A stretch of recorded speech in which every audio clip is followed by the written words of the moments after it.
The dust was thick that morning, hanging in the scorching air and mixing with the stench of 10,000 unwashed men who had marched for 1,000 miles without rest. Death pressed in from every direction. Behind them lay starvation, sickness, and the long trail of corpses left by the Third Crusade's brutal overland march. Around them, hidden in the hills and gullies, the Turks circled like wolves waiting for the moment to strike. And ahead of them, blocking the only road to salvation, rose the fortified city of Iconium, the heart of Seljuk power in Anatolia. Yet within mere hours, something utterly impossible would unfold, something that would echo through the annals of medieval warfare. To understand how this moment came to be, we must go back 3 weeks, when Emperor Frederick Barbarossa made a decision so bold that even his most loyal commanders doubted him. It was May of 1190, and the Third Crusade, one of the largest military coalitions in medieval history, was fully underway. While Richard the Lionheart and Philip Augustus chose the safety of the sea route, Barbarossa, already a living legend at the age of 68, chose to lead his forces overland, directly through hostile Turkish territory. They called him the Redbeard, and for 40 years he had carved his name into Europe through sheer martial brilliance. Yet here he was again, leading an enormous crusader army into the very jaws of the Seljuk Sultanate. His opponent was Sultan Kilij Arslan II, known as the Lion Sword, master of the Turkish style of war. For 2 decades, he had ruled the Seljuk Sultanate of Rum with an iron hand, dominating Anatolia and refining the tactics of horse archery and mobile warfare that had humbled so many Christian armies before. His cavalry moved like smoke across the plains, striking suddenly and disappearing into the heat haze. No Western army had crossed his lands in living memory, but Barbarossa had outlived and outthought enemies for 40 years because he saw what others missed.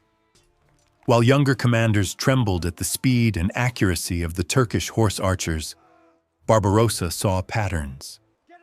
The Seljuks relied on mobility and missiles. They avoided direct combat with heavily armored knights. Their confidence had hardened into arrogance. They believed no army of the West could endure the burning furnace of Anatolia long enough to threaten their strongholds. The Crusader march through Anatolia had become a nightmare carved into the men's memory. They had begun with nearly 100,000. Now, disease, desertion, heat, poisoned wells, burned food stores, and endless Turkish ambushes had cut that number to barely 15,000. Every mile cost lives. Men collapsed from heat exhaustion inside their armor. Horses died by the hundreds. Arrows appeared from nowhere. Drums and horns tormented them at night as raids tore through the camps. Yet through all of this, Barbarossa pressed forward with the cold patience of a man who had seen too much war to be intimidated. His subordinates begged him to turn back. The Duke of Swabia argued for retreat. The Bishop of Würzburg prayed for divine rescue, but Barbarossa saw something none of them dared to imagine. The Turks were predictable. They fought exactly as their fathers and grandfathers had fought. They had not adapted to the new discipline and concentrated power of Western heavy cavalry, nor to the stubborn resolve of the emperor's battle-hardened infantry. Iconium, the Seljuk capital, rose ahead like a promise and a threat. Its triple walls had never been breached. 5,000 troops guarded it. Its position controlled the only viable passage towards Syria and the Holy Land. If Barbarossa could take Iconium, he would shatter Seljuk power in a single stroke. But the Sultan made a mistake. Instead of concentrating his forces inside the city, he divided them. One contingent sheltered within Iconium. Another shadowed the Crusader column. The largest waited to deliver the killing blow once the Christians were fully exhausted. Kilij Arslan believed time itself was his ally. He would let the Europeans break their strength on Iconium's walls, and then his 40,000 cavalry would annihilate the survivors. What he did not understand was that Barbarossa had spent 3 weeks watching, waiting, and planning with the precision of a master strategist. His knights still possessed their heaviest armor. His infantry, though ragged and weary, maintained discipline. And most importantly, Barbarossa had discovered the Seljuks' fatal weakness: their overconfidence and their absolute inability to imagine that a starving, exhausted Western army might choose to attack rather than defend. As dawn approached, messengers arrived with grim news. The Sultan's main army, 40,000 strong, fresh, fast, and confident, was closing in. The Crusaders were now trapped between the fortified city and the advancing host. Any ordinary commander would have ordered an immediate retreat or prepared for a desperate last stand. But Barbarossa, with his 4 decades of hardened intuition, saw a third option, the most dangerous of all. He would not retreat. He would not cower behind shields.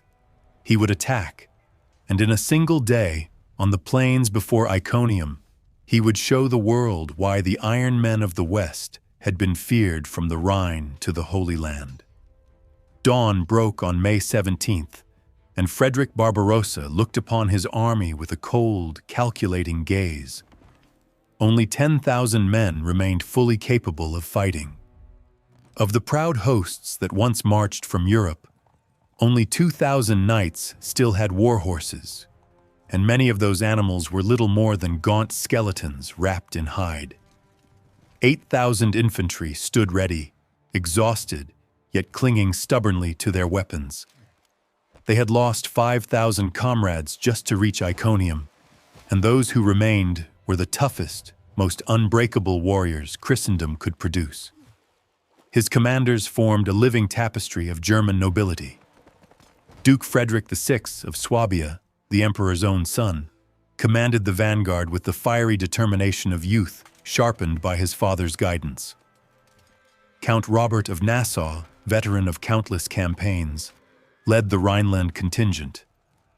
Markward of Anweiler commanded the emperor's personal guard, 500 men sworn to die before they allowed harm to touch Barbarossa. Each leader brought invaluable expertise: siege warfare, cavalry tactics, infantry discipline. But even with such men, the odds were monstrous. Inside Iconium, 5,000 troops manned the triple walls that had never once fallen. The defenses rose 30 feet high, 10 feet thick, studded with towers, stocked with Greek fire, and fortified by months of supplies. Gates reinforced with iron could withstand any battering. Meanwhile, from the east, the Sultan approached with his host, 40,000 warriors, perhaps more by some accounts, sweeping forward in glittering ranks. 20,000 were elite cavalry archers, each warrior armed with 2 bows and 150 arrows. They were not mere soldiers, but lifelong horsemen capable of firing a dozen arrows per minute while galloping at full speed. 15,000 infantry formed the backbone of the force, with another 5,000 Turkmen irregulars hungry for plunder. The Sultan exuded confidence. His scouts had reported the Crusaders' condition accurately: starving, exhausted, horses collapsing daily, fighting under a burning Anatolian sun that reached 95 degrees. To Turkish commanders, the situation was almost comical.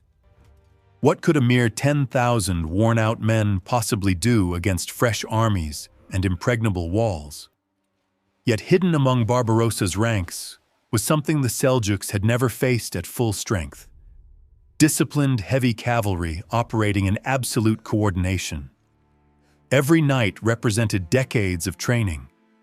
Every surviving destrier cost more than most villages.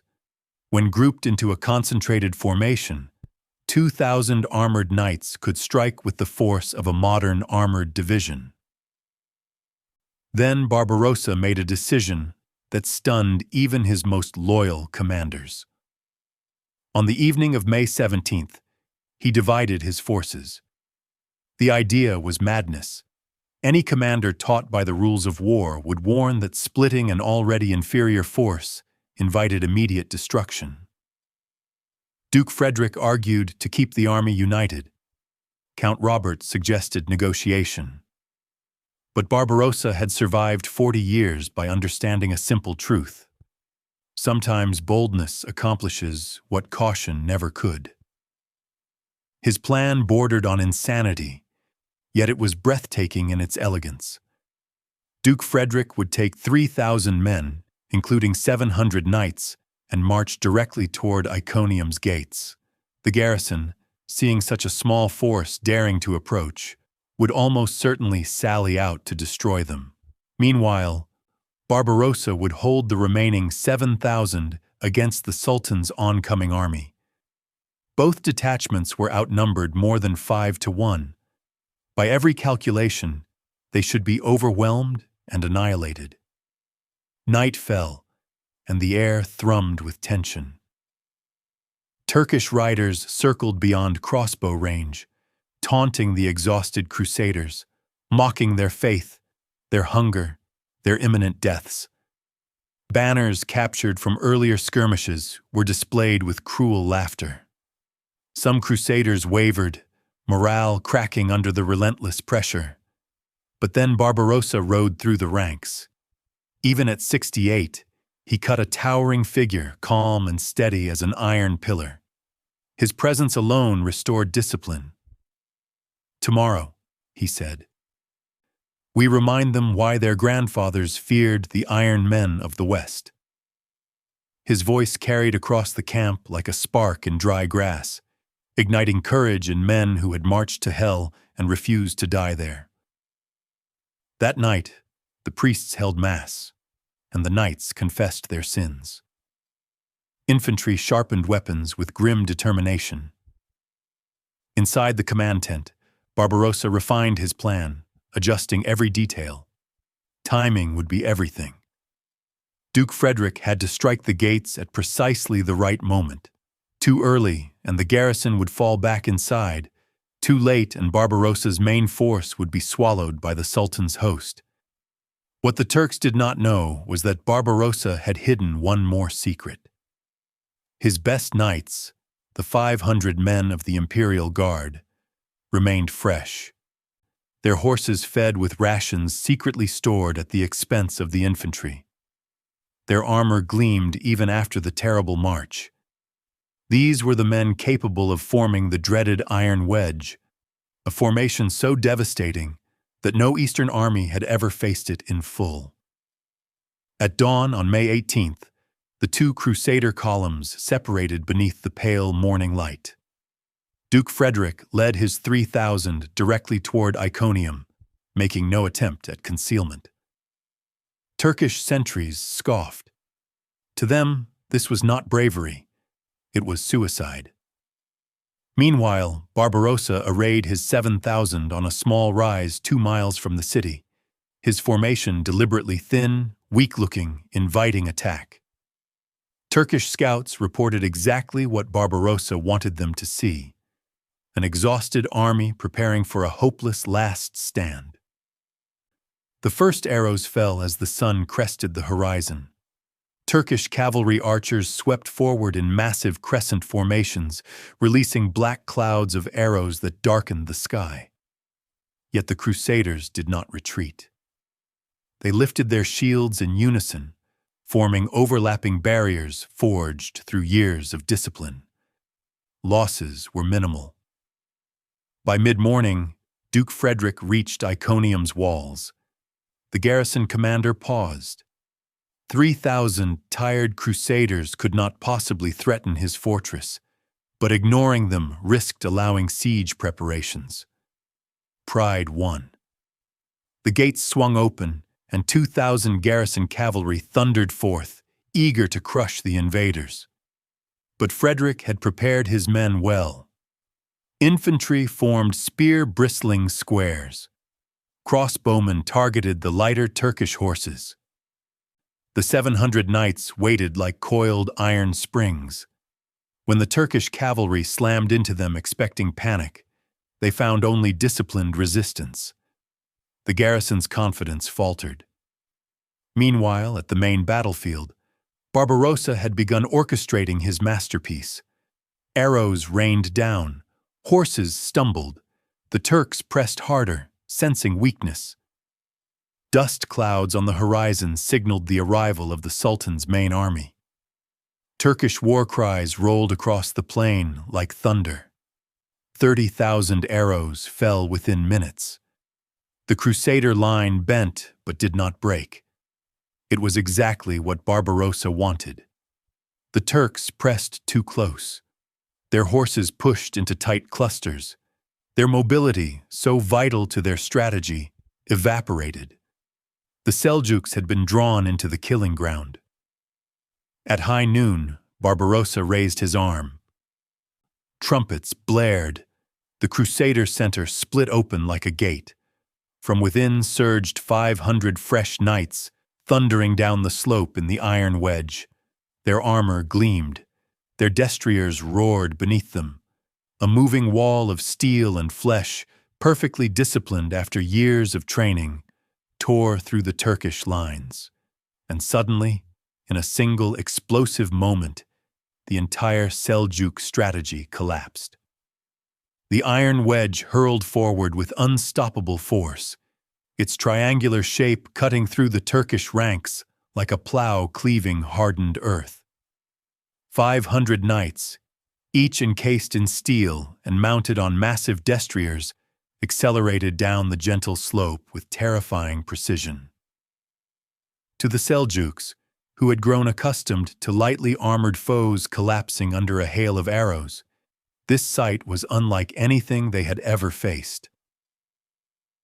At 30 miles per hour, each knight carried the kinetic force of a charging war machine, and together they formed a living avalanche. The Sultan, watching from his command hill, felt the first cold stab of fear. These were not exhausted remnants. These were not dying men clinging to their last breath. These were fresh, thundering instruments of destruction, unleashed at the perfect moment. His cavalry archers, packed tightly from overconfidence and proximity, had nowhere to flee. Horsemen who once danced around their enemies with ease found themselves trapped, boxed in by their own advance. Arrows launched at hurried angles clattered harmlessly off shields and armor. The wedge gained speed, the ground shaking beneath thousands of hooves. The front ranks of Turkish cavalry froze between instinct and discipline, torn between running and holding their ground. In the end, it made no difference. The moment of impact was catastrophic. The point of the wedge, led by Markward of Anweiler and several of Barbarossa's most elite guards, smashed headlong into the Turkish center. Lances splintered on impact, impaling horse and rider alike. Light mail tore apart beneath the weight of plunging steel. Those not struck directly were crushed under the mass of bodies as destriers barreled forward with unrelenting momentum. Horses screamed. Men vanished under armored hooves. Entire ranks simply ceased to exist in a heartbeat. For 7 seconds, an eternity and yet a moment, the Sultan's elite guards attempted to brace themselves. These were hardened warriors, trained to die at their lord's command, and they planted their spears in desperate defiance. Spears splintered, shields cracked. The iron wedge hit them like an avalanche ripping through a thin line of saplings. Their sacrifice only made the collapse more violent. The wedge punched through the center, leaving a gaping wound in the Seljuk formation. Behind the breach, chaos exploded. Units that had once seemed timeless and disciplined now panicked, scattering in all directions. When the Sultan's green banner dipped for the first time, a wave of dread swept through his troops. When it fell, trampled under Crusader hooves moments later, their morale shattered completely. Cries spread through the Turkish ranks. "Allah has abandoned us!" Thousands broke formation and fled. Others simply threw down their weapons and ran. The Sultan, understanding that the battle was lost, turned his horse and raced eastward, abandoning the field, his men, and the city behind him. But Barbarossa was far from finished. His order was merciless, no quarter. The Crusaders, enraged by weeks of torment, starvation, and constant harassment, unleashed their fury. Knights rode down fleeing horsemen as if hunting game. Infantry advanced methodically, cutting down the wounded and those who begged for mercy. The Turks had shown none during the march, and now the Crusaders returned every cruelty tenfold. And then, fate delivered a final, devastating twist. As the Seljuk army broke apart and streamed back toward Iconium, Duke Frederick's forces burst through the city's eastern gate. For hours they had fought street by street, pushing deeper into the city. Fires raged from overturned braziers. Civilians fled in terror. Garrison troops attempted to form new lines of defense, but the narrow streets worked against them.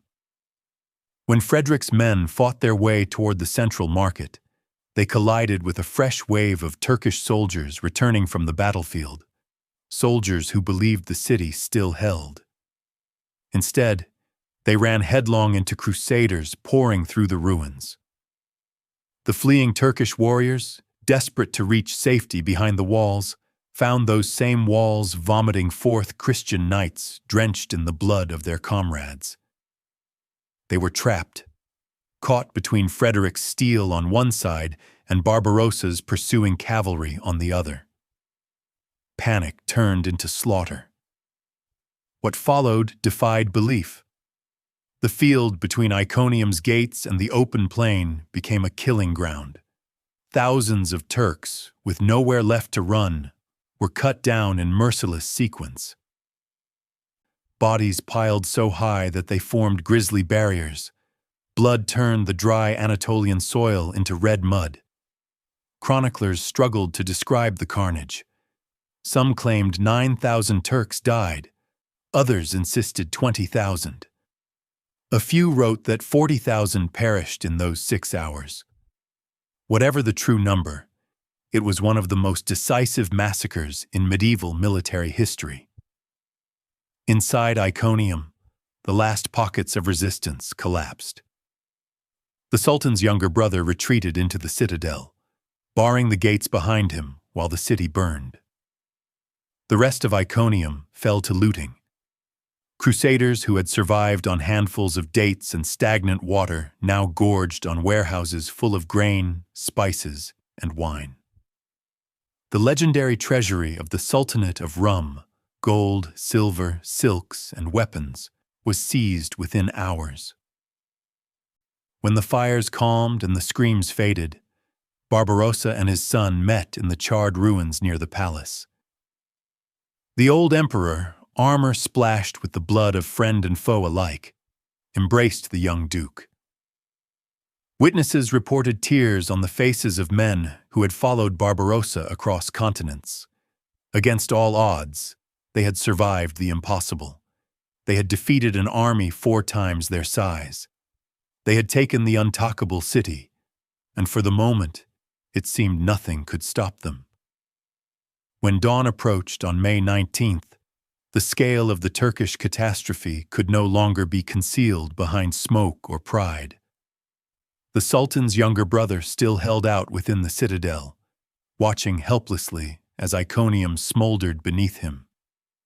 The once proud capital of the Sultanate of Rum, unbreached for generations, was now under Christian control. Outside its walls, tens of thousands of Turkish dead lay strewn across the plains, and vultures already circled above the carnage. Barbarossa, having achieved a victory so complete that even the Crusaders struggled to comprehend it, now prepared for whatever came next. Inside the citadel, with no hope of rescue and no army left to command, Sultan Kilij Arslan II finally surrendered. Under a flag of truce, he emerged humbled and broken, offering gold, noble hostages, fresh supplies, guides for the road ahead, and anything else the Crusaders demanded. The terms were rich: 100,000 gold bezants, hundreds of noble hostages, abundant grain and livestock for the march, and safe passage eastward. Barbarossa accepted. He did not need the Sultan's throne or corpse. He had already won the war he came to fight.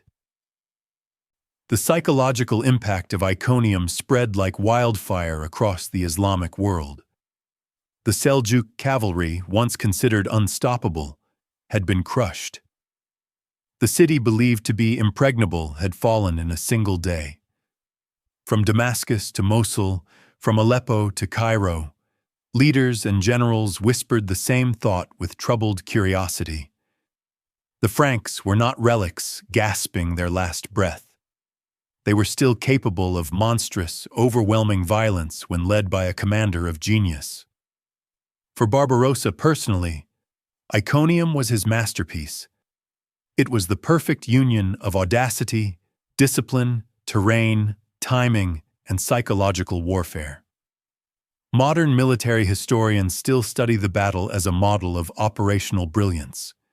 He took an army that should have collapsed and turned it into a weapon sharper than any sword. He lured the Turks into overconfidence, manipulated the terrain to his advantage, and struck at the precise moment when the enemy's strength became their weakness. He divided his army when logic demanded otherwise, and forced the enemy to fight in a way they never expected. In a single 6-hour span, he destroyed the Seljuk field army, smashed the garrison of their capital, and took the city that symbolized their power. But history is cruel in its irony. 22 days later, the greatest military mind of the age would meet a fate so absurd that chroniclers struggled to record it without disbelief. On June 10, 1190, as the Crusader army trekked through the rugged landscape of Armenia, they came upon the Salif River. It was not deep. It was not wide. It was not dangerous. Some men walked across with water barely reaching their waists. Yet, as Barbarossa attempted to ford the river, some accounts say his horse slipped, others say he sought to cool himself after the oppressive heat. He fell into the water. The weight of his armor dragged him down. Before anyone could reach him, Frederick Barbarossa, the Iron Emperor, drowned. The shock rippled instantly through the army. Men who had faced death for months without blinking now broke into tears. Some tore their garments. Others collapsed to their knees. The living legend who had led them through every hardship, who had defied all odds at Iconium, who had carried their hopes of reclaiming the Holy Land, was gone in a single, meaningless moment. Without Barbarossa's leadership, the Crusader host dissolved. Many knights returned home. Others died on the road. Only a small remnant eventually reached the Holy Land. And without the great emperor, the Third Crusade took a different path. Richard the Lionheart and Philip Augustus became the chronicled heroes of that crusade. But neither achieved the kind of decisive victory the world believed Barbarossa might have secured. Had he lived to reach the walls of Jerusalem with his disciplined veterans, history might have unfolded very differently. Yet his final triumph, Iconium, remained immortal. Even centuries later, the battle is cited as a turning point in medieval warfare. It demonstrated beyond all doubt the devastating power of disciplined, heavy cavalry. It proved that superior tactics, leadership, and morale could shatter numerical superiority. It showed the world that an aging emperor could still outthink and outfight an entire empire. And perhaps most importantly, it taught a lesson that transcends war. Impossible odds are not truly impossible. They are merely odds that have not yet met a commander with the will to defy them. Today, the ruins of ancient Iconium lie beneath the modern city of Konya. Travelers can still walk the ground where Barbarossa made his legendary charge. They can touch the stones once guarded by the Seljuk garrison. But the true monument to the battle is not in the city's stones.